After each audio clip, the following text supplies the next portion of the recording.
എല്ലാ പ്രിയപ്പെട്ടവർക്കും വേഗം വരുന്നവനായ യേശുക്രിസ്തുവിന്റെ നാമത്തിൽ സ്നേഹവന്ദനം. വേറിട്ട ചിന്തയുടെ 115-ാമത്തെ ഈ എപ്പിസോഡിലേക്ക് എല്ലാ പ്രിയ ശ്രോതാക്കളെയും ഞാൻ സ്നേഹത്തോടെ സ്വാഗതം ചെയ്യുന്നു. ദൈവം ഇസ്രായേലിന് കൊടുത്ത 10 കൽപ്പനകളിൽ 4-ാമത്തെ കൽപ്പനയെ ക്രൈസ്തവർ ഒഴിവാക്കുന്നു എന്നുള്ളൊരു പരാതി സെവന്ത് ഡേ അഡ്വൻറ്റിസ്റ്റ് എന്ന് പറയുന്ന സഭാ വിഭാഗക്കാർക്കുണ്ട്. അത് മിക്കവാറും ഞാനിടുന്ന വീഡിയോകളിലും അവരുടെ ചില ഖേദപ്രകടനങ്ങൾ കാണാൻ കഴിയുന്നുണ്ട്.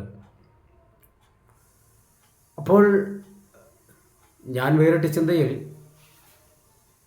2-3 വീഡിയോകൾ ഈ വിഷയത്തെ ആസ്പദമാക്കി ഇതിനു മുൻപ് ഇട്ടിട്ടുള്ളതാണ്.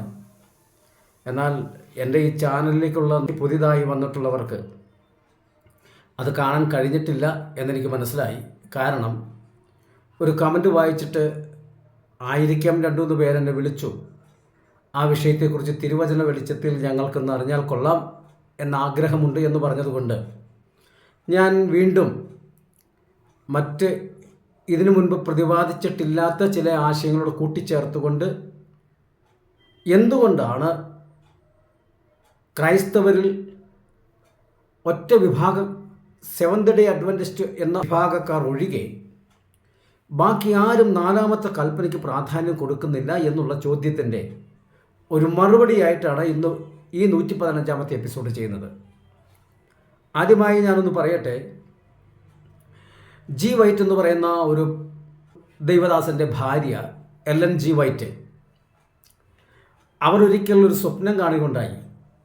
അവർ മരിച്ചു. അവരുടെ ആത്മാവിനെ സ്വർഗത്തിലേക്ക് എടുത്തു. ദൂതൻ കൊണ്ടു നടന്ന് ഓരോ കാര്യങ്ങൾ കാണിച്ചു കൊടുക്കുന്നു. എല്ലാം കണ്ടു തൃപ്തിയടഞ്ഞ എല്ലൻ ജി വൈറ്റിനെ അവസാനം ഒരു സ്ഥലത്ത് കൊണ്ടുപോയി ഇങ്ങനെ 10 കൽപ്പനകൾ എഴുതിയിരിക്കുന്നതായ കൽപ്പനക കാണിച്ചു കൊടുത്തു. ഇത് കണ്ട എല്ലൻ ജി വൈറ്റ് ദൂതനോട് ചോദിച്ചു, ഇതെന്താണ് ഈ 10 കൽപ്പനകളിൽ ഈ 4-ാമത്തെ കൽപ്പന മാത്രം ഇങ്ങനെ സ്വർണ്ണ നിറത്തിൽ എഴുതിയിരിക്കുന്നത് എന്തെന്ന്. ദൂതൻ മറുപടി പറഞ്ഞു, ഈ 10 കൽപ്പനയിൽ 9 കൽപ്പനകളും ഭൂമിയിലെ ജനം പ്രമാണിക്കുന്നുണ്ട്. എന്നാൽ ഈ 4-ാമത്തെ കൽപ്പന മാത്രം ആരും അനുസരിക്കുന്നില്ല. അതുകൊണ്ട് നീ ഭൂമിയിലേക്ക് മടങ്ങിച്ചെന്ന് ഈ 4-ാമത്തെ കൽപ്പനയ്ക്ക് പ്രാധാന്യം കൊടുത്തുകൊണ്ട് ഒരു കൂട്ടത്തെ ഒരുക്കി ദൈവത്തെ ആരാധിക്കണമെന്നുള്ള നിർദ്ദേശത്തോടെ പറഞ്ഞയച്ചു എന്നാണ് ഈ സഭയുടെ ആരംഭം എന്നാണ് ഞാൻ മനസ്സിലാക്കിയിട്ടുള്ളത്. അങ്ങനെയെങ്കിൽ ഒരു സ്ത്രീയുടെ ഒരു സ്വപ്നത്തിൻ്റെ അടിസ്ഥാനത്തിൽ സ്ഥാപിക്കപ്പെട്ട സഭക്കാരാണിന്ന് ഈ കൽപ്പനയുടെ പേരിൽ വലിയൊരു സമൂഹത്തെ അവഹേളിച്ചുകൊണ്ടിരിക്കുന്നത്. എന്നാൽ തിരുവചന വെളിച്ചത്തിൽ ശബത്ത് എന്നുള്ള വിഷയത്തെ ഒന്ന് ആഴമായ ഒരു പഠനത്തിന് വിധേയമാക്കാനാണ് ഇന്ന് ഈ വീഡിയോ കൊണ്ട് ഞാൻ ആഗ്രഹിക്കുന്നത്. ഈ സെവന്ത് ഡേ അഡ്വൻറ്റിസ്റ്റ് എന്ന് പറയുന്ന വിഭാഗക്കാർ പറയുന്നു, ശബത്ത് എന്നുള്ള ദിവസം ദൈവത്തെ ആരാധിപ്പാനുള്ള ദിവസമാണെന്ന്. അതങ്ങനെയാണോ അല്ലയോ എന്ന് ഇപ്പോൾ ഞാൻ വിധി പറയുന്നില്ല. ഈ ചിന്തയുടെ അവസാനത്തിൽ എൻ്റെ ശ്രോതാക്കൾക്കത് തന്നെ ഗ്രഹിക്കാനാകുമെന്ന് ഞാൻ മനസ്സിലാക്കുന്നു. ഈ ശബത്ത് എന്നുള്ള വാക്ക് എൻ്റെ ശ്രദ്ധയിൽപ്പെട്ടിട്ടുള്ളത് വിശുദ്ധ വേദപുസ്തകത്തിൽ ആദ്യമായി കാണുന്നത് പുറപ്പാട് പുസ്തകം 16-ാം അധ്യായത്തിൻ്റെ 29-ാമത്തെ വാക്യമാണ്. അത് ഞാനൊന്ന് വായിച്ച് കേൾപ്പിക്കാം. പുറപ്പാട് പുസ്തകം 16-ാം അധ്യായം 29-ാമത്തെ വാക്യം. യഹോവ നിങ്ങൾക്ക് ശബത്ത് തന്നിരിക്കുന്നു, അതുകൊണ്ട് 6-ാം ദിവസം അവൻ നിങ്ങൾക്ക് 2 ദിവസത്തേക്കുള്ള ആഹാരം തരുന്നു. നിങ്ങൾ താന്താങ്ങളുടെ സ്ഥലത്തിരിപ്പിൻ. 7-ാം ദിവസം ആരും തൻ്റെ സ്ഥലത്ത് നിന്നും പുറപ്പെടരുത് എന്ന് കൽപ്പിച്ചു. അങ്ങനെ ജനം 7-ാം ദിവസം സ്വസ്ഥമായിരുന്നു. ഈ സാഹചര്യം എന്ന് പറയുന്നത് മരുഭൂമിയിൽ ഇസ്രായേൽ ജനത്തിന് മന്ന വർഷിപ്പിച്ചു കൊടുത്തു. ഈ മന്ന ജനത്തിന് മരുഭൂമിയിൽ കൊടുക്കുന്നതിൻ്റെ പിന്നിൽ ദൈവത്തിന് മറ്റൊരു ലക്ഷ്യം കൂടി ഉണ്ടായിരുന്നു. അധ്യായം വായിക്കുമ്പോൾ അറിയാം, അവർ എൻ്റെ കൽപ്പന പ്രമാണിക്കുമോ എന്ന് അറിയുവാനും കൂടി. അപ്പോൾ അവരുടെ വിശപ്പടക്കുക മാത്രമല്ല, അതിൻ്റെ പിന്നിൽ ദൈവത്തിനൊരു പ്രമാണവും കൂടിയുണ്ട്. അതെന്താണെന്ന് ചോദിച്ചാൽ 6 ദിവസം നിങ്ങൾക്ക് പിറക്കാം. അത് അവരവരുടെ വീട്ടിൽ എത്രത്തോളം ആവശ്യമാണോ അത്രത്തോളം മാത്രം പിറക്കാം. എന്നാൽ 6-ാമത്തെ ദിവസം മാത്രം നിങ്ങൾ ഇരട്ടി പെറുക്കിക്കൊള്ളണം. കാരണം പിറ്റേ ദിവസം ശബത്താണ്. അന്ന് യാതൊരു വേലയും ചെയ്യാൻ പാടില്ല എന്നുള്ള അർത്ഥത്തിലായിരിക്കണം അത് പിറക്കരുതെന്ന് പറഞ്ഞിരിക്കുന്നത്. അതായിരിക്കണമെന്ന് പറയാൻ കാരണം ഇത് 16-ാം അധ്യായത്തിലാണ്. 10 കൽപ്പന കൊടുക്കുന്നത് 20-ാം അധ്യായത്തിലാണ്. അത് 20-ാം അധ്യായത്തിൻ്റെ വിശദീകരണം വരുമ്പോൾ ഇത് സ്ഥിരീകരിക്കപ്പെടും. അതുകൊണ്ടാണ് ആയിരിക്കും എന്ന സാധ്യതയുടെ ധ്വനിയിൽ ഞാൻ പറഞ്ഞത്. അപ്പോൾ ഈ 29-ാമത്തെ വാക്യത്തിൽ യഹോവ നിങ്ങൾക്ക് ശബത്ത് തന്നിരിക്കുന്നു. ഇപ്പോഴാണ് തരുന്നത്. അതിൻ്റെ കാരണം ഉൽപ്പത്തി പുസ്തകങ്ങൾ പഠിക്കുമ്പോൾ ദൈവത്തെ പ്രീതിപ്പെടുത്താനായി ആദ്യം ദൈവസന്നിധിയിൽ ഒരു കർമ്മം ചെയ്യുന്നത് കയ്യീനും ഹാബേലാണ്. അതിനെ മലയാളം ബൈബിളിൽ വഴിപാടെന്ന് പറയുമ്പോൾ ഇംഗ്ലീഷ് ബൈബിൾ ഓഫറിംഗ് എന്ന് പറഞ്ഞിരിക്കുന്നു. അത് നമുക്കറിയാവുന്ന കാര്യമാണ്. കയ്യൻ തനിക്കുള്ളതിൽ നിന്നും ഹാബേൽ തനിക്കുള്ളതിൽ നിന്നും കൊണ്ടുവന്നു. അത് വിശദീകരിക്കേണ്ട ആവശ്യം ഇപ്പോൾ ഈ വിഷയത്തോടുള്ള ബന്ധത്തിലില്ല. അതുകൊണ്ട് ഞാൻ പെട്ടെന്ന് പറഞ്ഞു വരട്ടെ. ദൈവത്തെ പ്രസാദിപ്പാനായി, ദൈവത്തെ പ്രീതിപ്പെടുത്താനായി മനുഷ്യൻ ആദ്യം ചെയ്യുന്ന പരിപാടി കയ്യനും ഹാബേലും ചെയ്തതായിരുന്നു. എന്നാൽ അത് കഴിഞ്ഞിട്ട് ദൈവം ഹാബേലിന് പകരമായി ആദാമിനും ഹൗവയ്ക്കും കൊടുത്ത ശേത്തിൻ്റെ മകൻ ഏനോശിൻ്റെ കാലത്ത് യഹോവയുടെ നാമത്തിൽ ആരാധന തുടങ്ങിയെന്ന് വിശുദ്ധ ബൈബിളിൽ മലയാളം പുസ്തകത്തിൽ നാം വായിക്കുന്നു. ശ്രദ്ധിക്കണം, ഈ കയ്യന് ഹാബേലും വഴിപാട് അർപ്പിച്ചത് ഏത് ദിവസമാണെന്ന് അവിടെ പറഞ്ഞിട്ടില്ല. ഏനോശ് യഹോവയുടെ നാമത്തിൽ ആരാധന തുടങ്ങിയത് ഏത് ദിവസമാണെന്ന് പറഞ്ഞിട്ടില്ല. ഈ ശബത്ത് എന്നുള്ളൊരു വാക്ക് തന്നെ വിശുദ്ധ വേദപുസ്തകത്തിൽ പ്രാരംഭ ഗ്രന്ഥമായ ഉൽപ്പത്തി പുസ്തകത്തിൽ ഇല്ല. എന്നാൽ അവിടെ തന്നെ ഹാബേൽ യഹോവയെ പ്രസാദിപ്പിച്ചതായിട്ടും ഏനോശ് യഹോവയുടെ നാമത്തിൽ ആരാധന തുടങ്ങിയതായിട്ടും, തുടർന്ന് വരുമ്പോൾ ഹനോക്ക്, നോഹ, അബ്രഹാം, ഇസഹാക്ക്, യാക്കോബ് ഇങ്ങനെയുള്ള ഭക്തന്മാരൊക്കെയും ദൈവത്തിന് വേണ്ടി നിലകൊണ്ടിട്ടും അവിടെയൊന്നും ഒരു ശബത്ത് എന്നുള്ളൊരു വിഷയം അവിടെ ശാഠ്യമായി ആരും പ്രകടമാക്കിയിട്ടില്ല. അവർ ദൈവത്തെ ആരാധിച്ചു, അവർ ദൈവത്തിന് വേണ്ടി യാഗമർപ്പിച്ചു, വഴിപാടർപ്പിച്ചു. അതേത് ദിവസമാണെന്ന് അവിടെ പറയുന്നില്ല. ഉൽപ്പത്തി പുസ്തകത്തിൽ വായിക്കുമ്പോൾ അതിൻ്റെ 2-ാം അധ്യായത്തിൽ വരുമ്പോൾ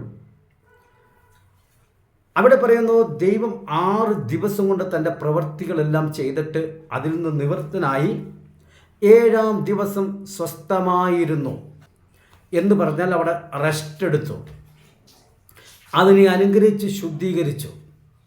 ഇതെന്തിനാണ് ആ ദിവസത്തെ അതിനെ അനുഗ്രഹിച്ച് ശുദ്ധീകരിച്ചത്? അതിൻ്റെ ഒരു വിശദീകരണം ഈ വീഡിയോയുടെ അവസാനത്തിൽ ഞാൻ വിശദീകരിക്കും. എന്നാൽ ഇവിടെ പുറപ്പാട് പുസ്തകം 16-ാം അധ്യായത്തിൽ വരുമ്പോൾ നിങ്ങൾക്ക് യഹോവ ശബത്ത് തന്നിരിക്കുന്നു എന്ന് പറഞ്ഞിട്ട് പറയുന്നത് താന്താങ്ങളുടെ സ്ഥലത്ത് നിന്ന് പുറത്ത് പോകരുത്. അന്നവിടെ ആരാധന എന്നൊരു കാര്യം പറഞ്ഞിട്ടില്ല. തുടർന്ന് നമ്മൾ വായിച്ചാൽ ഉൽപ്പത്തി, പുറപ്പാട്, ലേവ്യ, സംഖ്യ, ആവർത്തന ഈ പുസ്തകങ്ങൾ നമ്മൾ വായിച്ചാൽ 15ഓളം പ്രാവശ്യമെങ്കിലും ഈ ശബത്ത് എന്ന് പറഞ്ഞാൽ ഡേ ഓഫ് റെസ്റ്റ് എന്നാണ് പറഞ്ഞിരിക്കുന്നത്. എന്നാൽ day of worship, day of serve എന്നൊരു കാര്യം അവിടെ നമുക്ക് കാണാനേ കഴിയുന്നില്ല. ഇത്രയ്ക്കും പ്രാധാന്യമുള്ളൊരു കാര്യത്തെ എന്തുകൊണ്ടാണ് ഈ പറയപ്പെടുന്ന പുസ്തകങ്ങളിൽ ദൈവത്തെ ആരാധിക്കേണ്ട ദിവസമാണ് ശബത്ത് എന്ന് പറയാതിരിക്കുന്നത്? ദൈവത്തിൻ്റെ ഭാഗത്തുള്ള വലിയൊരു വീഴ്ചയായിട്ടേ ഈ സെവന്ത് ഡേക്കാരുടെ പഠിപ്പിക്കൽ അനുസരിച്ച് നമുക്കതിനെ കാണാൻ പറ്റത്തുള്ളൂ. കാരണം ദിവസം മാറി ആരാധിക്കുന്നത് ദൈവത്തിന് സ്വീകാര്യമല്ല എങ്കിൽ, തെറ്റാണെങ്കിൽ ആ ദിവസത്തിൻ്റെ പ്രാധാന്യം കൊടുത്തുകൊണ്ട് തന്നെ കാര്യങ്ങൾ പറയേണ്ടത് വളരെ അത്യാവശ്യമായ കാര്യമാണ്.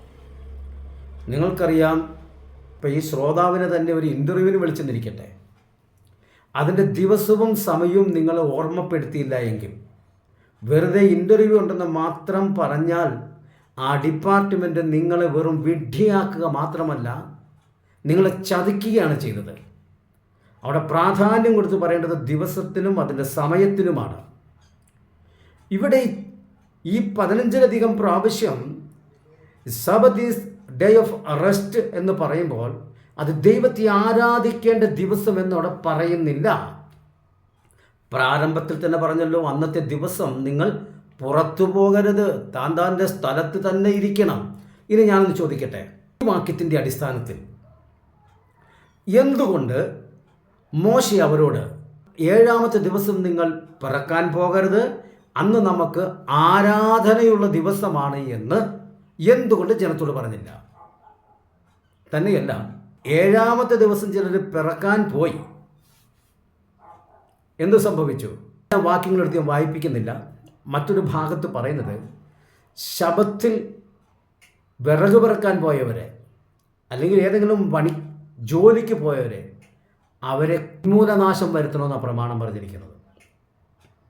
എന്നാൽ ശബത്തിൽ ആരാധനയ്ക്ക് വരാത്തവരെ ഉന്മൂലനാശം ചെയ്യണമെന്ന് പറഞ്ഞിട്ടില്ല. അങ്ങനെയെങ്കിൽ ഈ പ്രസ്താവനയുടെ അടിസ്ഥാനത്തിൽ വിറക് പിറക്കൽ എന്നുള്ള വിഷയമാണോ വലുത്, ആരാധന എന്നുള്ളതാണോ വലുത്? നിങ്ങൾ പഠിക്കുന്ന പരീക്ഷയിൽ ഫൈനൽ എക്സാമിന് ചെല്ലാതെ നിങ്ങൾ ഒരു കല്യാണം കൂടാൻ പോയി, റിസൾട്ട് വന്ന സമയത്ത് നിങ്ങളുടെ പേര് അതിനകത്ത് കണ്ടില്ല. അത് കല്യാണം കൂടാൻ പോയത് കൊണ്ടാണോ നിങ്ങളുടെ പേര് അവിടെ ഇല്ലാതിരുന്നത്, അതോ എക്സാമിന് നിങ്ങൾ അവിടെ പ്രസൻ്റ് ആകാതിരുന്നത് കൊണ്ടാണോ? അല്ല, ഇതിന് പ്രാധാന്യം ഏതിനാണെന്ന് അറിയാൻ വേണ്ടി ചോദിച്ചതാണ്. ഇവിടെ നമുക്ക് മനസ്സിലാക്കാൻ കഴിയുന്നത്, നിങ്ങൾ കല്യാണത്തിന് പോകുമോ, മരിച്ചടക്കിന് പോകുമോ, എന്ത് പരിപാടിക്ക് അടിയന്തരത്തിന് പോയോ, അതല്ല ഇവിടുത്തെ വിഷയം. നിങ്ങൾ എക്സാമിന് നിങ്ങൾ വന്നില്ല, അതുകൊണ്ടാണ് നിങ്ങൾക്ക് ഈ കോഴ്സിൻ്റെ റിസൾട്ടിൽ നിങ്ങൾക്ക് ഉൾപ്പെടാൻ കഴിയാതെ പോയത്. അപ്പോൾ വിറക് പിറക്കാൻ പോകുമോ, വെള്ളം പിറക്കാൻ പോകുമോ, കളിക്കാൻ പോകുക, ഫുട്ബോൾ കളിക്കാൻ പോവുക, ക്രിക്കറ്റ് കളിക്കാൻ പോവുക, ഇതല്ല വിഷയം. ശബത്ത് എന്ന് പറയുന്ന ദിവസം ദൈവത്തെ ആരാധിക്കേണ്ട ദിവസമാണ്. ആ ദൈവത്തെ ആരാധിക്കാൻ നിങ്ങൾ വരാതിരുന്നത് കൊണ്ട് നിങ്ങൾ കൊല്ലണമെന്ന് ഒരൊറ്റ വാക്യമെങ്കിലും ഈ ശാഠ്യക്കാർക്ക് കാണിച്ചു തരാൻ പറ്റുമോ? മറിച്ച് ജോലി ചെയ്തു എന്നുള്ള കാരണത്താൽ, വിറക് പിറക്കാൻ പോയി എന്നുള്ള കാരണത്താൽ മരണശിക്ഷയ്ക്ക് വിധേയപ്പെടണമെന്ന് പറയുമ്പോൾ, ഈ ദിവസം നിങ്ങൾ പുറത്തു പോകരുത്, യാതൊരു വേലയും ചെയ്യരുത്, ആ വ്യവസ്ഥയാണ് നിങ്ങൾ ലംഘിച്ചത്. അല്ലാതെ ആരാധിച്ചില്ല എന്നുള്ളൊരു വ്യവസ്ഥ അവിടെ ലംഘിച്ചിട്ടില്ല. കാരണം അങ്ങനൊരു വ്യവസ്ഥ അവിടെ ഇല്ല. ഫറവോന്റെ മുൻപിലേക്ക് മോശ ചെല്ലുമ്പോൾ, എന്നെ ആരാധിപ്പാൻ എൻ്റെ ജനത്തെ വിട്ടയക്കൂ എന്ന് ഫറവോനോട് പറയുവാൻ യഹോവ പറഞ്ഞു വിടുന്നു. അങ്ങനെ ആരാധനയ്ക്കായി അവർ പുറപ്പെട്ടു പോരുന്നു. അവിടെ നിന്ന് പുറപ്പെട്ടു പോരുന്ന ദിവസം പുറപ്പാട് പുസ്തകം 12-ാം അധ്യായത്തിൽ പറയുന്നു, ആബീബ് മാസം 10-ാം തീയതി നിങ്ങൾ ഒരാടിനെ പിടിച്ചു കെട്ടണം, 14-ാം തീയതി സന്ധ്യാസമയത്ത് അതിനെ അറുക്കണം. വളരെ ശ്രദ്ധിക്കണം. ശാബതക്കാർ ഇതിനകത്തുണ്ടെങ്കിൽ, കേൾക്കുന്നുണ്ടെങ്കിൽ വളരെ ശ്രദ്ധിക്കണം. വിമർശനം മാറ്റിവെച്ചിട്ട് ഈ സഹോദരൻ പറയുന്നത് എന്താണെന്നൊന്ന് ചിന്തിച്ചിട്ട് നിങ്ങൾ കമൻ്റ് ഇടുക. നല്ല നല്ല കമൻറ്റുകൾക്ക് ഞാൻ പ്രതികരിക്കാം. അല്ലാതെ ചുമ്മാ ഈ ഒരു സഹോദരൻ ഈ ഹെവൻസ് എന്ന് പറഞ്ഞാൽ അതിൻ്റെ അർത്ഥം സ്വർഗീയ ജീവികൾ എന്നാണെന്ന് ആ പണ്ഡിതൻ പറഞ്ഞു. അതിപ്പോൾ ജനങ്ങൾ അറിഞ്ഞപ്പോൾ അദ്ദേഹത്തിന് ഭയങ്കര നാണമുണ്ടെന്ന് എനിക്ക് തോന്നുന്നില്ല. പക്ഷേ ഇപ്പോൾ ഇതിൻ്റെ വാശി തീർന്നിരിക്കുന്നത് എൻ്റെ ഒരു വീഡിയോയ്ക്ക് 15, 20, 30 കമൻറ്റൊക്കെ, ഇതൊന്നും കേൾക്കാനും നോക്കാൻ നമുക്ക് നേരമില്ല. കാരണം ഇപ്പോൾ ഒരു 7th ഡേക്കാരൻ ഒരു കമൻ്റ് ഇട്ടു, അദ്ദേഹത്തിൻ്റെ മറുപടിയും കൂടി ഉൾപ്പെടുത്തിയാണ് ഞാൻ എടുത്തത്. കാരണം അദ്ദേഹം വചനം വായിക്കുന്ന ഒരാളാണെന്ന് എനിക്ക് മനസ്സിലായി. വചനം വായിക്കുന്ന ആളുകൾ നല്ല ചോദ്യം ചോദിക്കും, നല്ല കമൻ്റ് ഇടും, അതിന് നമ്മൾ പ്രതികരിക്കണം. പിന്നെ ഇടയ്ക്കൊരു വാക്ക് ഞാൻ കൂട്ടി പറയട്ടെ, വേറൊന്നും വിചാരിക്കരുത്. ഈ ചിലരൊക്കെ എന്നെ പാസ്റ്റർ എന്ന് വിളിക്കാറുണ്ട്, ചിലർ സാറേ എന്ന് വിളിക്കാറുണ്ട്, ചിലർ സഹോദര, അതായത് ബ്രദറെ എന്ന് വിളിക്കാറുണ്ട്. ഇതെല്ലാം കുഴപ്പമില്ല. പക്ഷേ എനിക്ക് അതിനേക്കാൾ വളരെ ഇഷ്ടപ്പെട്ടൊരു വിളിയുണ്ട്. എൻ്റെ ഒരു അനുജൻ ചേട്ടാന്ന് വിളിക്കുന്നുണ്ട്. ആ വിളിക്കൊരു പ്രത്യേകതയുണ്ട്. സാറേ എന്ന് വിളിക്കുന്നത് പോലെയോ, പാസ്റ്ററെ എന്ന് വിളിക്കുന്നത് പോലെയോ, ബ്രദറെ എന്ന് വിളിക്കുന്ന പോലെയല്ല. ചേട്ടാ എന്ന് വിളിക്കുമ്പോൾ അതിനകത്തൊരു ബഹുമാനമുണ്ട്. അത് എവിടെയാണ് തിരിച്ചറിയണമെന്നറിയാമോ? യാബോക്ക് കടവ് കടന്ന യാക്കോബ് തൻ്റെ ജ്യേഷ്ഠൻ തന്നെ കൊല്ലും, തൻ്റെ കഴുത്തെടുക്കുമെന്ന് താൻ പ്രതീക്ഷിച്ചത്. പക്ഷേ യാക്കോബിനെ കണ്ടപ്പോൾ ഏശാവ് ഓടി വന്ന് കെട്ടിപ്പിടിച്ച് കരഞ്ഞ് ആലിംഗനം ചെയ്ത് അവൻ്റെ ആ മുൻ വൈരാഗ്യമെല്ലാം പോയിട്ട്, അവനിൽ കത്തി ജ്വലിച്ച് നിന്ന വൈരാഗ്യമെല്ലാം പോയിട്ട് അവനിലൊരു സ്നേഹം, ഒരു വാത്സല്യം പ്രകടമായിട്ട് അവൻ ഓടിച്ചെന്ന് യാക്കോബിനെ കൊല്ലും, എൻ്റെ കൺദൃഷ്ടിയിൽപ്പെട്ട ഞാൻ കൊന്നു കളയുമെന്ന് പറഞ്ഞ ആ ഏശാവ് യാക്കോബിനെ കെട്ടിപ്പിടിച്ച് ആലിംഗനം ചെയ്ത് സ്വീകരിക്കുന്നു. കാരണമെന്നറിയാമോ? അവൻ ചേട്ടനായതുകൊണ്ട്. ഒരു സാറായിരുന്നുവെങ്കിൽ തൻ്റെ വിദ്യാർത്ഥിയോട് അങ്ങനെ ചെയ്യണമെന്നില്ല. ഒരു പാസ്റ്ററാണെങ്കിൽ തൻ്റെ വിശ്വാസിയോട് അങ്ങനെ ചെയ്യണമെന്നില്ല. പക്ഷെ ഒരു ചേട്ടൻ തൻ്റെ അനുജനോട് ചെയ്യും. അതുകൊണ്ട് ആ സഹോദരനെ ഓർത്ത് ഞാൻ ദൈവത്തെ സ്തുതിക്കുന്നു. ആ സഹോദരനോടുള്ള എൻ്റെ വാത്സല്യം ഞാൻ ഈ വീഡിയോയിൽ പ്രകടമാക്കുന്നു. പിന്നെ എൻ്റെ സഹോദരനോട് ഒരു കാര്യം പറയാം. ഈ വെളിപ്പാട് പുസ്തകത്തിൻ്റെ 20-ാം അധ്യായത്തിലൊരു ദൂതൻ്റെ കാര്യം പറയുന്നുണ്ട്. അവൻ രാപകൽ വിശ്രമമില്ലാതെ ഈ അപവാദം പറയുന്ന ഒരുവൻ. അവനെ വെട്ടി താഴെ ഇടുന്നത് വരെ അവൻ്റെ ഡ്യൂട്ടി അവൻ ചെയ്യും. പക്ഷേ എൻ്റെ പൊന്നനുജ, താങ്കളിലൂടെ ഇത് ചെയ്യുന്നത് ഓർക്കുമ്പോൾ എനിക്ക് വിഷമമുണ്ട്. താങ്കൾ മാനസാന്തരപ്പെടുക, ബൈബിൾ വായിക്കുക, കൂടുതൽ പഠിക്കാൻ വേറിട്ട് ചിന്ത കേൾക്കുക, എന്നിട്ട് ദൈവരാജ്യത്തിൻ്റെ അവകാശിയാകാൻ ശ്രമിക്കുക. പിന്നെ അപ്പോൾ അതുകൊണ്ട് അത് ഞാനൊന്ന് എൻ്റെ അനുജനൊന്ന് ഓർമ്മപ്പെടുത്തിയെന്ന് മാത്രമേ ഉള്ളൂ. ഇടയ്ക്കൊക്കെ ബൈബിളൊക്കെ ഒന്ന് വായിക്കുക, എന്നാൽ ഇതൊക്കെ മനസ്സിലാവുകയുള്ളൂ. ഇല്ലാത്തവർക്കൊന്നും ഇത് മനസ്സിലാകത്തില്ല. പക്ഷേ ഈ സെവന്ത് ഡേക്കാരൻ, ആ സഹോദരൻ, അദ്ദേഹം ബൈബിൾ വായിക്കുന്ന ഒരു വ്യക്തിയാണ്. അതുകൊണ്ടാണ് അദ്ദേഹത്തിൻ്റെ മറുപടി ഞാൻ പ്രതികരിക്കുന്നത്. അതല്ലാതെ ഈ മല്ലൂസ് മൂവീസോ ക്രിസ്ത്യാനികളോടൊരു ഒരു കഴം പോലെന്ന് എന്തിനാണ് എൻ്റെ പുറകെ പോകുന്നത്? അത് പുള്ളിയുടെ ഒരു വിഷമം. പുള്ളി എന്ന് ഞാൻ പറഞ്ഞില്ല, ഈ ഹെവൻസ് അർത്ഥം സ്വർഗീയ ജീവികൾ. അങ്ങനെ അത്ര വലിയ പാണ്ഡിത്യമൊക്കെയുള്ള മനുഷ്യരോട് സംസാരിക്കാൻ ഞാനൊന്നും ഒരാളല്ല, എനിക്കതിനുള്ള വലിയ പാണ്ഡിത്യമൊന്നുമില്ല. അപ്പോൾ അതുകൊണ്ട് അദ്ദേഹത്തിൻ്റെ ഭയങ്കര ഗംഭീരമായ പാണ്ഡിത്യത്തിന് മുന്നിൽ ഞാൻ മുട്ടുകുത്തുന്നു. എനിക്കത് വായിക്കാൻ നേരമില്ല, പ്രതികരിക്കാൻ സമയമില്ല. ഓക്കെ, അപ്പോൾ ആബീബ് മാസം 10-ാം തീയതി പിടിച്ചു കെട്ടിയ ആടിനെ 14-ാം തീയതി സന്ധ്യാസമയത്ത് അറക്കണം. അന്നാണ് അവരവിടുന്ന് പുറപ്പെടുന്നത്. അതുകൊണ്ട് ഈ രാത്രി നിങ്ങൾക്ക് തലമുറയായി ഒരു വലിയ രാത്രിയായിരിക്കും. മനസ്സിലാക്കണം. ഇനിയാണ് നമ്മുടെ വിഷയത്തിലേക്ക് വരുന്നത്. എൻ്റെ വേറിട്ട ചിന്തകൾ എന്നുള്ള ഈ ചാനൽ തന്നെ ഇതിനെക്കുറിച്ച് ഞാൻ സവിസ്താരമായി, അതായത് അവരവിടുന്ന് പുറപ്പെട്ട ദിവസം ഏതാണെന്ന് കലണ്ടർ തയ്യാറാക്കി തന്നെ ഞാനത് അവതരിപ്പിച്ചിട്ടുണ്ട്. എങ്കിലും പെസഹയും ഇതിൻ്റെ നിവർത്തീകരണമായ യേശുവിൻ്റെ ക്രൂശീകരണവും ഉയർത്തെഴുന്നേൽപ്പും എല്ലാം കൂടെ ചേർത്ത് വെച്ച് പഠിപ്പിക്കുന്ന ഒരു ക്ലാസ് കിടപ്പുണ്ട്. ഞാൻ അങ്ങോട്ട് വിശദീകരിക്കുന്നില്ല. താല്പര്യമുള്ളവർക്ക് അത് കാണാം. അപ്പോൾ ഇവിടെ ഒരു കാര്യം പറഞ്ഞിരിക്കുന്നത്, ഈ ആബീബ് മാസം 14-ാം തീയതി എന്ന് പറയുന്നത് പെസഹ ദിവസമാണ്. മനസ്സിലാക്കുക, പെസഹയാണ്. നമ്മളിവിടെയൊക്കെ പെസഹ വ്യാഴം എന്ന് പറയുന്നത് പോലെ ഒരു ദിവസമല്ല അവിടെ പറഞ്ഞിരിക്കുന്നത്. ആബീബ് മാസം എന്ന് പറയുന്ന അവരുടെ പ്രാരംഭ മാസത്തിൻ്റെ 14-ാം തീയതിയാണ് ആ തീയതി. അത് ഓരോ വർഷത്തിലും മാറി വരാൻ സാധ്യതയുണ്ട്. അതായത് ഈ 2024 ഡിസംബർ മാസത്തെ 25 ലോകമെമ്പാടും ക്രിസ്തുമസ് ആയി ആഘോഷിക്കുന്ന ഈ ദിവസം ഈ വർഷത്തിൽ നമുക്കൊരു ബുധനാഴ്ചയാണ് കിട്ടിയിരിക്കുന്നത്. എന്നാൽ കഴിഞ്ഞ വർഷം ബുധനാഴ്ചയല്ല, അടുത്ത വർഷവും ബുധനാഴ്ചയല്ല. മനസ്സിലായല്ലോ? കാരണം ഡേറ്റിനാണ് അവിടെ പ്രാധാന്യം. അതേസമയം ഡിസംബർ മാസത്തിലെ ഒടുവിലത്തെ ബുധനാഴ്ചയാണ് ക്രിസ്തുമസ് എന്ന് പറഞ്ഞാൽ അവിടെ ഡേറ്റിനല്ല പ്രാധാന്യം, ഡേയ്ക്കാണ് പ്രാധാന്യം. മനസ്സിലായല്ലോ? അതായത് ഡിസംബർ മാസത്തിൻ്റെ ഒടുവിലത്തെ, അതായത് 4-ാമത്തെ ആഴ്ചത്തെ ബുധനാഴ്ചയാണ് നമുക്ക് ക്രിസ്തുമസായി ആഘോഷിക്കുന്നതെങ്കിൽ ഈ വർഷം അത് 25-ാം തീയതി വന്നു, അടുത്ത വർഷം ചിലപ്പോൾ അത് 26 ആയേക്കാം, തീയതി മാറിപ്പോകും. അപ്പം ഞാൻ പറഞ്ഞു വരുന്നത്, ക്രിസ്തുമസിന് നമ്മൾ ഡേറ്റിന് പ്രാധാന്യം കൊടുക്കുന്നത് കൊണ്ട് ഡേയ്ക്ക് പ്രാധാന്യമല്ല. എന്നാൽ ഡേയ്ക്ക് പ്രാധാന്യം കൊടുത്താൽ ഡേറ്റിന് പ്രാധാന്യമല്ല. ഇതാണല്ലോ കലണ്ടർ. അങ്ങനെയെങ്കിൽ ഞാൻ ചോദിക്കുന്നു, ആബീബ് മാസം 14-ാം തീയതി എന്ന് പറയുന്നത് ഒരു വ്യാഴാഴ്ചയായിരുന്നുവെങ്കിൽ പിറ്റേ വർഷവും ആബീബ് മാസം 14-ാം തീയതി ഒരു വ്യാഴാഴ്ചയാകുമെന്ന് ഏതെങ്കിലും ശാബതക്കാർക്ക് തെളിയിച്ചു തരാൻ പറ്റുമോ? കാരണം നമ്മൾ ലേവ്യ പുസ്തകത്തിലേക്ക് വരുമ്പോൾ അവിടെ പറയുന്ന 7-ാം മാസത്തിൻ്റെ 14-ാം തീയതി, അതുപോലെ 7-ാം മാസത്തിൻ്റെ 18-ാം തീയതി, അങ്ങനെയൊക്കെ ഓരോ തീയതികളാണ് പറയുന്നത് ശബത്തായിട്ട് ആചരിക്കണമെന്ന്. സെവന്ത് ഡേക്കാർക്ക് ശബത്ത് ദിവസം ദൈവത്തെ ആരാധിക്കാനുള്ളതാണെന്ന് സെവന്ത് ഡേക്കാർക്ക് തെളിവായി വയ്ക്കുവാനുള്ള ഏക വാക്യം ലേവ്യ പുസ്തകം 23-ാം അധ്യായത്തിൻ്റെ 23-ാമത്തെ വാക്യമാണ്. എന്നാൽ അതും അവർ വേണ്ടതുപോലെ പഠിച്ചിട്ടില്ല എന്നുള്ളതാണ് വ്യക്തമായ തെളിവ്. ഞാനൊന്ന് വായിച്ച് കേൾപ്പിക്കാം. ലേവ്യ പുസ്തകം 23-ാം അധ്യായത്തിൻ്റെ 3-ാമത്തെ വാക്യം, 6 ദിവസം വേല ചെയ്യണം. 7-ാം ദിവസം വിശുദ്ധ സഭായോഗം കൂടേണ്ട സ്വസ്ഥതയ്ക്കുള്ള ശബത്ത്. അതായത് എൻ്റെ 1 മുതലുള്ള വാക്യങ്ങൾ വായിച്ചാൽ ഇത് ഏത് സാഹചര്യത്തിലാണ് പറഞ്ഞിരിക്കുന്നത് നമുക്ക് മനസ്സിലാക്കാം.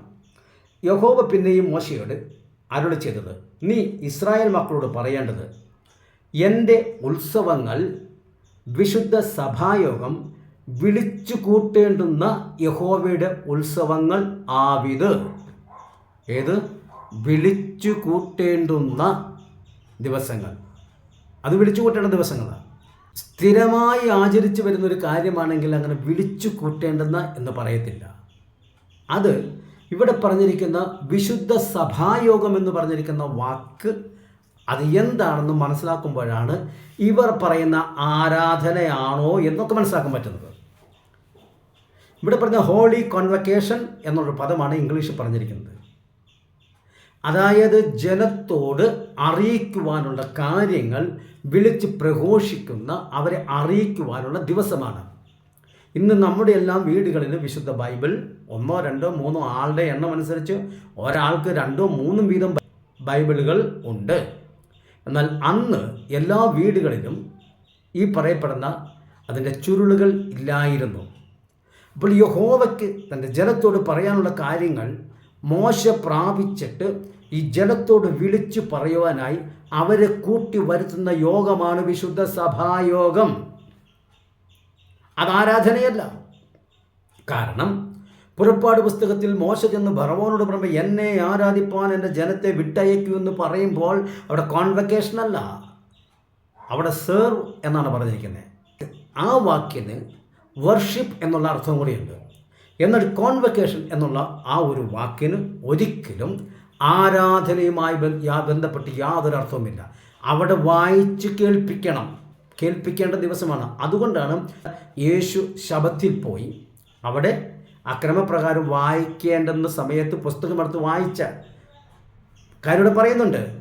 അപ്പോൾ അവിടെ വായനയാണ് നടന്നത്, ആരാധനയല്ല. എൻ്റെ പൊന്നു സഹോദരക്കാരെ, ആരാധന എന്ന് പറഞ്ഞാൽ എന്താണ്? ദൈവത്തെ ആരാധിക്കേണ്ടത് എങ്ങനെയാണ്? വിശുദ്ധ വേദപുസ്തകത്തിൽ നിങ്ങൾ പറ, ഇല്ലെങ്കിൽ ഞാനിപ്പോൾ അത് വായിച്ച് കേൾപ്പിക്കാം.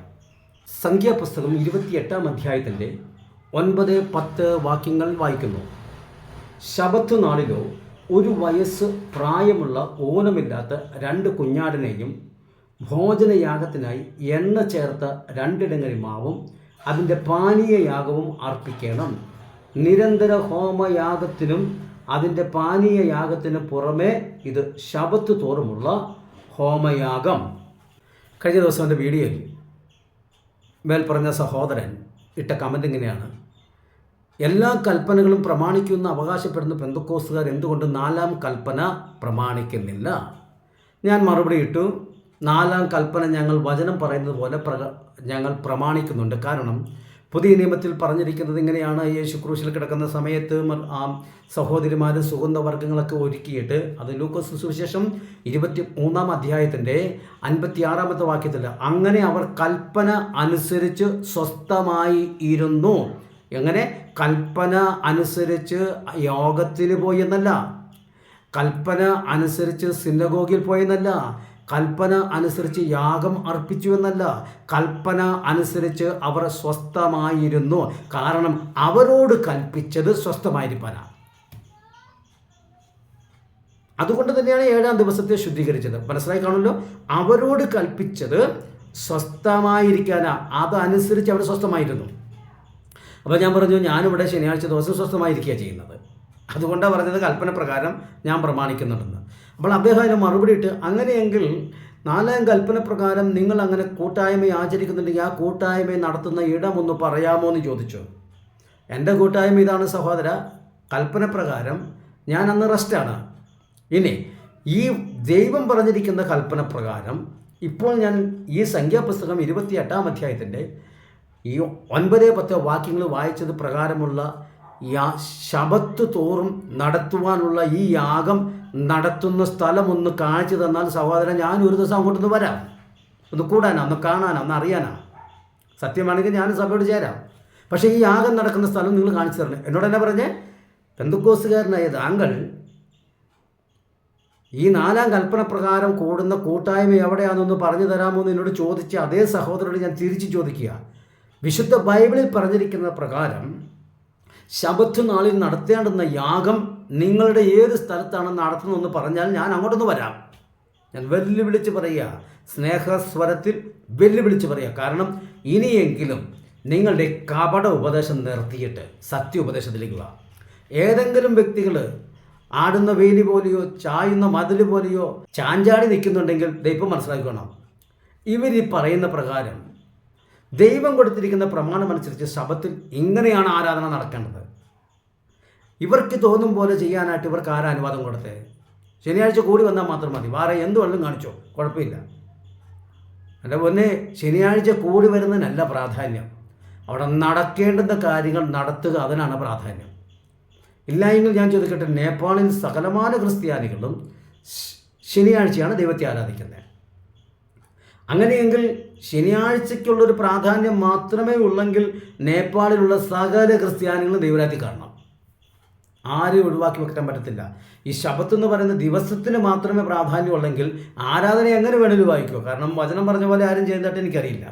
അപ്പം ദിവസത്തിന് മാത്രമാണ് പ്രാധാന്യമെങ്കിൽ നേപ്പാളിലുള്ള സകലമാന ക്രിസ്ത്യാനികളും ദൈവരാജ്യത്തിൽ പോകും. ശമന്തരക്കാർക്ക് മറുപടിയെല്ലാം ഉണ്ടോ പറയാൻ? ഉണ്ടോ?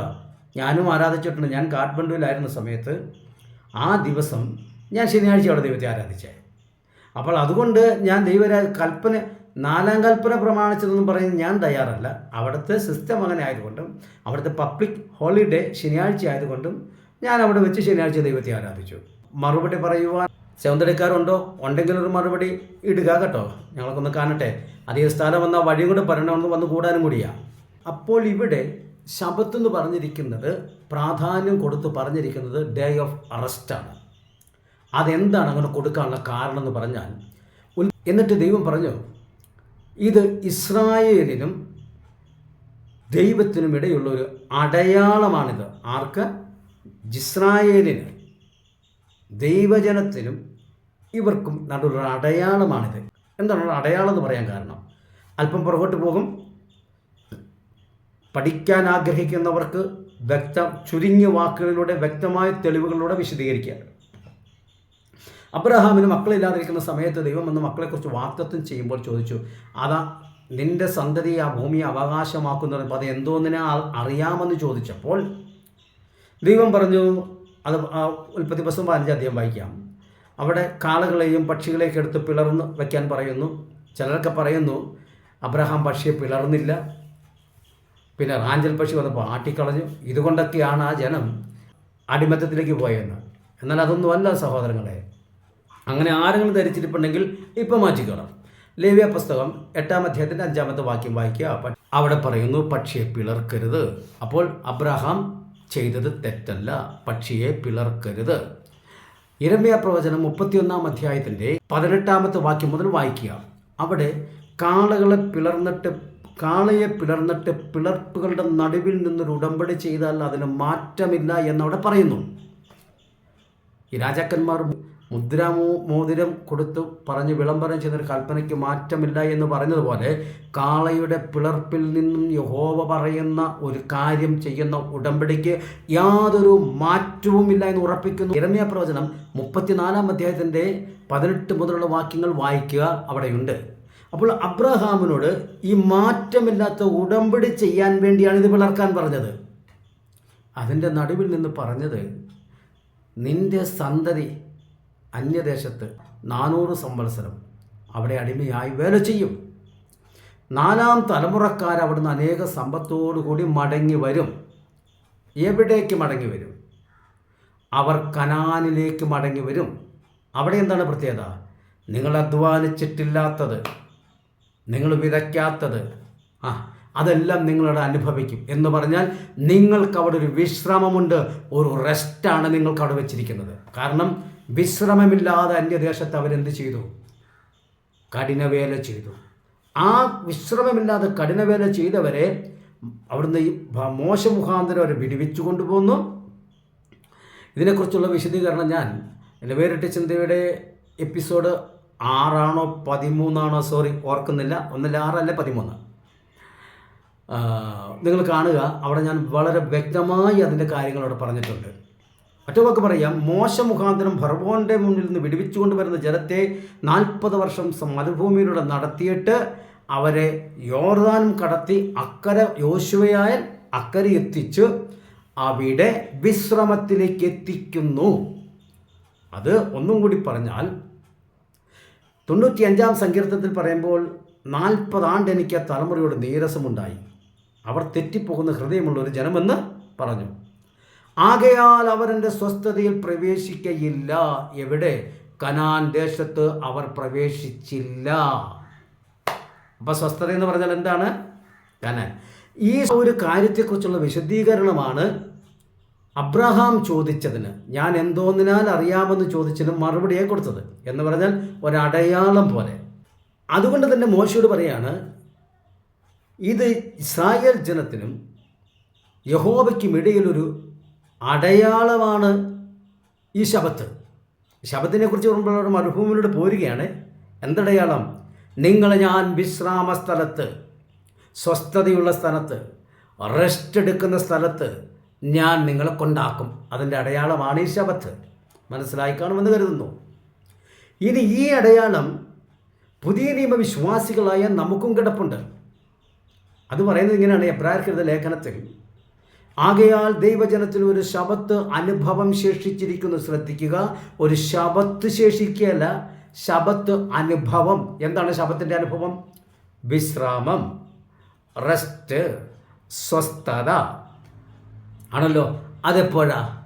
നീയോ ദാനിയേലേ പോയി വിശ്രമിച്ചു കൊള്ളുക. അവിടെ മുതൽ കയറി കേട്ടോ റെസ്റ്റിലേക്ക്. ഇനി പരിപാടിയൊന്നുമില്ല. അപ്പോൾ മരണത്തോടുകൂടി വിശ്രമത്തിലേക്ക് കയറിയെന്ന് ദാനിയേലിനോടുള്ള ബന്ധത്തിൽ വ്യക്തമാക്കി കഴിഞ്ഞു. ഇനി അത് ദൈവത്തോടുകൂടി നിത്യരാജ്യത്തിൽ എത്തുമ്പോഴാണ് ഇവിടെ അബ്രഹാമിൻ്റെ സന്തതിയെ മിസ്രൈമിലേക്ക് വിട്ടതും പുതിയ നിയമ സഭാ രൂപീകരണത്തിൻ്റെ പിന്നിലുമുള്ള ദൈവിക പദ്ധതിയുടെ ഒരു സംയോജനം നമുക്ക് കാണാൻ കഴിയുന്നത്. ഇതൊന്നും എല്ലാവർക്കും മനസ്സിലാകില്ല കേട്ടോ മല്ലൂസ് സഹോദര. ഒക്കെ വചനമായിട്ട് എന്തെങ്കിലും ബന്ധമുള്ളവർക്ക് മനസ്സിലാവുള്ളൂ. ഇപ്പം തന്നെ ഇട്ടോണം മണ്ടത്തരം പറയുക, പൊട്ടത്തരം പറയുക എന്നൊക്കെ, അത് വചനമായിട്ട് ബന്ധമുള്ളവർക്ക് മനസ്സിലാവുള്ളൂ. അതായത് ആവർത്തന പുസ്തകം 18-ാം അധ്യായത്തിൻ്റെ 18-ാമത്തെ വാക്യത്തിൽ യഹോവ മോശയോട് പറയും, നിന്നെ പോലെ ഒരു പ്രവാചകനെ ഞാൻ എഴുന്നേൽപ്പിക്കും. ആര്? യേശു. നിന്നെ പോലെ എന്ന് പറഞ്ഞാൽ ഷെയ്പ്പല്ല, ജനനത്തിൽ തന്നെ അതിന് സാമ്യതയുണ്ടായിരുന്നു. ഇവർ രണ്ടുപേരും ജനിക്കുന്ന സമയത്താണ് രാജാവ് കൽപ്പന പറഞ്ഞ് 2 വയസ്സിൽ താഴെയുള്ള ആൺകുഞ്ഞുങ്ങളെ കൊന്നുകളയണമെന്ന്. അപ്പോൾ അവിടെ ഒരു ഏകീകരണം വന്നില്ല ഇവരുടെ ജന്മത്തിലുള്ള ബന്ധത്തിൽ. എന്നാൽ മോശയുടെ ദൗത്യം ഫറവോൻ്റെ അടിമത്തത്തിൽ കിടന്ന ജനങ്ങളെ വിടുവിച്ചുകൊണ്ട് വരിക. യേശുവിൻ്റെ ദൗത്യം പാപത്തിൻ്റെ അടിമത്തത്തിൽ കിടക്കുന്ന ജനങ്ങളെ വിടുവിച്ചുകൊണ്ട് വരിക. മോശയെ അടുത്തത് ഇവരെ മരുഭൂമിയിലൂടെ നടത്തിക്കൊണ്ട് വരുന്നു. യേശു തൻ്റെ അനുയായികളെ കുറച്ച് നാൾ നടത്തിക്കൊണ്ട് വന്നു. കുറേ അവിടെ വെച്ച് അത്ഭുതങ്ങളെ കൊടുത്തു. പിറുപിറുത്ത ജനങ്ങൾക്ക് പോലും അവരാവശ്യപ്പെട്ട വെള്ളവും ഈ മത്സരികളായ ജനത്തിന്, ഈ പിറുപിറുക്കുന്ന ജനത്തിന് അവർക്ക് ആവശ്യപ്പെട്ടപ്പോഴുള്ള ഇറച്ചിയും മഞ്ഞയും വെള്ളവും എല്ലാം കൊടുത്ത് അവർ വഴി നടത്തി. അതുപോലെ തന്നെ യേശുവിൻ്റെ കൂടെ ഇങ്ങനെ വന്ന ജനതവും അവർക്കും അത്ഭുതമൊക്കെ കൊടുത്ത് രോഗശാന്തി അങ്ങനെ കൊടുത്ത് 5 അപ്പം കൊണ്ട് 5000 പേരെ പോഷിപ്പിച്ചു. ഈ സമാനമായ പ്രവൃത്തി 2 പേരിലും നടന്നു. അത് കഴിഞ്ഞ് കുറേ കഴിഞ്ഞപ്പോൾ മോശ അങ്ങോട്ട് എടുക്കപ്പെട്ടു എന്ന് പറഞ്ഞാൽ ഏലിയാവിന് എടുക്കപ്പെട്ടു എന്ന് പോലെ അർത്ഥത്തിൽ എടുക്കരുതേ. തൻ്റെ ജോലി കഴിഞ്ഞു, ദൗത്യം കഴിഞ്ഞു. പകരം യോശുവയെ ഏൽപ്പിച്ചതുപോലെ യേശു തൻ്റെ ഡ്യൂട്ടി കഴിഞ്ഞു പരിശുദ്ധാത്മാവിനെ ഏൽപ്പിച്ചു. ഞാൻ പോയി വേറൊരു കാര്യസ്ഥൻ വരും. എന്നെ ശ്രദ്ധിക്കുക, ഇവിടെ യോശുവയുടെ നേതൃത്വത്തിൽ യോർദാൻ നദി കടന്നപ്പോഴാണ് അവരക്കരെ സ്ഥലത്തെത്തുന്നത്. യോർദാൻ നമ്മൾ കൊടുക്കുന്ന അർത്ഥം എന്താ? ന്യായവിധി, മരണത്തിൻ്റെ നദി എന്നൊക്കെ പറയാറുണ്ട്. എന്ന് പറഞ്ഞാൽ ഈ പരിശുദ്ധാത്മാവിനാൽ നടത്തപ്പെടുന്ന ദൈവമക്കൾ മരണമാകുന്ന യോർദാനോ ഇല്ല, ഈ രൂപാന്തരം എന്ന് പറയുന്ന യോർദാനോ. കാരണം രണ്ടിൻ്റെ അനുഭവം ഒന്നും തന്നെ. കാരണം ഈ ബോഡിയിൽ നിന്ന് മാറുക, ഇതാണ് ഉദ്ദേശിക്കുന്നത്. അത് കഴിഞ്ഞ് അക്കരെ കടക്കുന്നത് വിശ്രാമത്തിലേക്കാണ്. മനസ്സിലായോ ശാബതകാര സഹോദരന്മാരെ? ഈ വിശ്രാമത്തിലേക്ക് അവർ കൊണ്ടുപോകുന്നതിൻ്റെ മുൻകുറിയായിട്ടാണ് 7-ാം ദിവസത്തെ അവിടെ അനുഗ്രഹിച്ചത്. ശ്രദ്ധിക്കണം, 6 ദിവസങ്ങളിൽ ദൈവം തൻ്റെ പ്രവർത്തികളെ, സൃഷ്ടികളെ, ദൈവം എന്താണ് സൃഷ്ടിച്ചത്? ആ സൃഷ്ടികളെയാണ് അനുഗ്രഹിച്ചത്. പക്ഷെ 7-ാമത്തെ ദിവസം സൃഷ്ടികളെയല്ല അനുഗ്രഹിച്ചത്, ദിവസത്തെയാണ് അനുഗ്രഹിച്ചത്. കാരണം ആ ദിവസം എന്ന് പറയുന്നത് സ്വസ്ഥതയോടുകൂടി അവൻ്റെ കൂടെ നിത്യതയിൽ ജനം പാർക്കുന്ന ആ നിമിഷത്തെ മുന്നിൽ കണ്ടുകൊണ്ടാണ് അനുഗ്രഹിച്ച് അതിനെ വിശുദ്ധീകരിച്ചത്. അതിൻ്റെ ഇടയിൽ ഒരു നിഴലായി നടന്ന സംഭവമാണ് ഈ ഫറവോൻ്റെ അടിമത്തിൽ കിടന്ന ജനങ്ങളെ വിടുവിച്ചുകൊണ്ട് മരുഭൂമിയുടെ വഴി നടത്തി. അതിൻ്റെ ഇടയിൽ ഫറവോനെ ന്യായം വിധിക്കുന്നതൊക്കെ ഉണ്ട്. അതൊക്കെ ഞാൻ മറ്റേ വീഡിയോയിൽ, ഞാൻ ആദ്യം പറഞ്ഞ വീഡിയോയിൽ ഞാൻ ഇട്ടിട്ടുണ്ട്, ഞാൻ വിശദീകരിക്കുന്നില്ല. അപ്പോൾ കാര്യം മനസ്സിലായി കാണും. ഈ 7-ാമത്തെ ദിവസത്തെ അനുഗ്രഹിച്ച് ശുദ്ധീകരിച്ചതിൻ്റെ കാരണം ഇത് ക്രിസ്തുവിൻ്റെ മണവാട്ടിയായ സഭയോടുകൂടി നിത്യതയിൽ കഴിയുന്നതിൻ്റെ, ആ വിശ്രാമത്തിൽ കഴിയുന്നതിൻ്റെ അതിൻ്റെ ഒരു മുൻകുറിയായി ദൈവം ചെയ്തതാണ്. ഇതിൻ്റെ ഇടയിൽ പൊരുളായി നടന്നതാണ് ഇസ്രായേൽ ജനം ഈ വിശ്രമദേശമായ കനാനിൽ ചെന്നത്. അപ്പോൾ അതുകൊണ്ട് കമൻറ്റിട്ട് സഹോദരനോട് പറയുകയാണ്, എന്നോട് ചോദിച്ചല്ലോ, ഞാൻ 4-ാം കൽപ്പന പ്രകാരം നിങ്ങൾ ആരാധന കൂടുന്ന ഇടമൊന്ന് കാണിച്ചു തരാൻ പറഞ്ഞല്ലോ. ശരി, ഞാൻ തിരിച്ചു ചോദിക്കുന്നു, ഇപ്പോൾ വായിച്ച ആ വാക്യപ്രകാരം ഈ പറയപ്പെടുന്ന ശബത്ത് തോറും നടക്കുന്ന യാഗം നടക്കുന്ന ആരാധന എവിടെയാണെന്നൊന്ന് പറയുക. അപ്പോൾ ഞാൻ ഇതും കാണിച്ചു തരാം. ആദ്യത്തെ ശബത്ത് ഞാൻ അവിടെ വന്ന യാഗമൊക്കെ ഒന്ന് കൂടിയിട്ട് പിറ്റേ ശബത്തിൽ നമുക്കിവിടെ വന്ന് ഒരുമിച്ച് കൂടാം. ദൈവം സഹായിക്കട്ടെ. കാര്യങ്ങൾ വ്യക്തമായി കാണുന്നു കരുതുന്നു. അപ്പോൾ ശബത്ത് ദിവസത്തിൽ ദൈവത്തെ ആരാധിക്കണമെന്നൊരു പ്രമാണം എങ്ങും കാണാത്തത് കൊണ്ട് അന്ന് വിശ്രമിക്കണമെന്ന് പറഞ്ഞിരിക്കുന്നത്. വിശ്രമം എന്ന് പറഞ്ഞാൽ അതിൻ്റെ അർത്ഥം ഇത് തന്നെയാണ് ഉദ്ദേശിക്കുന്നത്. ഈ ജനത്തെ ദൈവം നിത്യതയിൽ വിശ്രാമത്തിൽ കൊണ്ടുപോകുന്നുള്ള വാഗ്ദത്തമാണ് നമുക്ക് കാണാൻ കഴിയുന്നത്. അതിൻ്റെ നിഴലായിട്ട് ഇസ്രായേൽ ജനത്തെ കനാനിൽ വിശ്രമത്തിൽ എത്തിച്ചതുപോലെ നമുക്കും ഒരു ശബത്ത് അനുഭവം ശേഷിച്ചിരിക്കുന്നുവെന്ന് എബ്രായർക്കെഴുതിയ ലേഖനം പറയുമ്പോൾ, അതുകൊണ്ട് തന്നെ ആ ശബത്ത് അനുഭവത്തിലേക്ക് പോകാൻ പ്രത്യാശയോടെ കാത്തിരിക്കുക. ഇവിടെ ഒരു ദിവസത്തിനും പ്രാധാന്യം കൊടുക്കരുത്. പുതിയ നിയമത്തിൽ പറയും, നിങ്ങൾ ശബത്ത്, പെരുന്നാൾ, വാവ്, ഈ വക കാര്യങ്ങൾ നിങ്ങൾ വീണ്ടും നിങ്ങൾ ആചരിക്കുകയാണോ? അത് നിമിത്തം നിങ്ങളെ ആരും വിധിക്കരുതെന്ന് വളരെ വ്യക്തമായി പറയുന്നുണ്ട്. അതുപോലെ തന്നെ യേശുവും ശിഷ്യന്മാരും ശബത്തിനെ ലംഘിച്ചതായിട്ട് നമുക്ക് കാണാൻ കഴിയുന്നുണ്ട്. അതെല്ലാം പഠിക്കുന്നവർക്ക് അത് മനസ്സിലാക്കാൻ കഴിയും. അതുകൊണ്ട് ഞാൻ എൻ്റെ വാക്കുകളോട് ചുരുക്കുന്നു. ശബത്ത് ദിവസത്തിൽ ദൈവത്തെ ആരാധിക്കണമെന്ന് ദൈവം പറഞ്ഞിട്ടുണ്ടെങ്കിൽ അത് യാഗം മാത്രമാണ് പറഞ്ഞിരിക്കുന്നത്. ലേവ്യ പുസ്തകം 23-ാം അധ്യായത്തിൽ പറഞ്ഞത് ആഴ്ചയിൽ 6 ദിവസം അധ്വാനിക്കണം, 7-ാം ദിവസം നിങ്ങൾ വിശുദ്ധ സഭായോഗം കൂടണമെന്ന് പറയുന്നത് ആരാധനയല്ല, അതൊരു സഭായോഗം എന്ന് പറയുന്ന കോൺവക്കേഷനാണ്. അതിൻ്റെ അവിടെ നടക്കുന്ന കാര്യം വേറെ, ആരാധന നടക്കുന്ന കാര്യം വേറെ. ഫറവോന് മുൻപിൽ മോശ എന്ന് പറഞ്ഞിട്ട് കോൺവക്കേഷൻ വിടാനല്ല പറഞ്ഞത്, അവരെ സെർവ് ചെയ്യാൻ, ദൈവത്തെ സെർവ് ചെയ്യാൻ, ആരാധിക്കാനാണ് പറഞ്ഞു വിട്ടത്. തമ്മിലുള്ള വ്യത്യാസം നിങ്ങൾ തിരിച്ച് മനസ്സിലാക്കുക. ശാബത്തുകാരുടെ കപട ഉപദേശത്തിൻ്റെ പടുകുഴിയിൽ ആരെങ്കിലും വീണിട്ടുണ്ടെങ്കിലും ഈ വേറിട്ട് ചിന്ത എന്ന വചന പഠനത്തിൻ്റെ കയറിൽ പിടിച്ച് ആ പടുകുഴിയിൽ നിന്ന് കയറി ഊരാൻ നിങ്ങൾ ആഹ്വാനം ചെയ്യുന്നതോടൊപ്പം നിങ്ങളിനി ആരും ശാബത്തുകാരുടെ കപടോപദേശത്തിൽ വീണുപോകരുതേ എന്നൊരു അറിയിപ്പും കൂടി നൽകിക്കൊണ്ട് ഈ എപ്പിസോഡ് ഇവിടെ അവസാനിപ്പിക്കും. വീണ്ടും നമുക്ക് കൂടിക്കാണാം പുതിയൊരു വചന പഠന ചിന്തയുമായി. ദൈവം നമ്മെ ധാരാളമായി അനുഗ്രഹിക്കുമാറാകട്ടെ.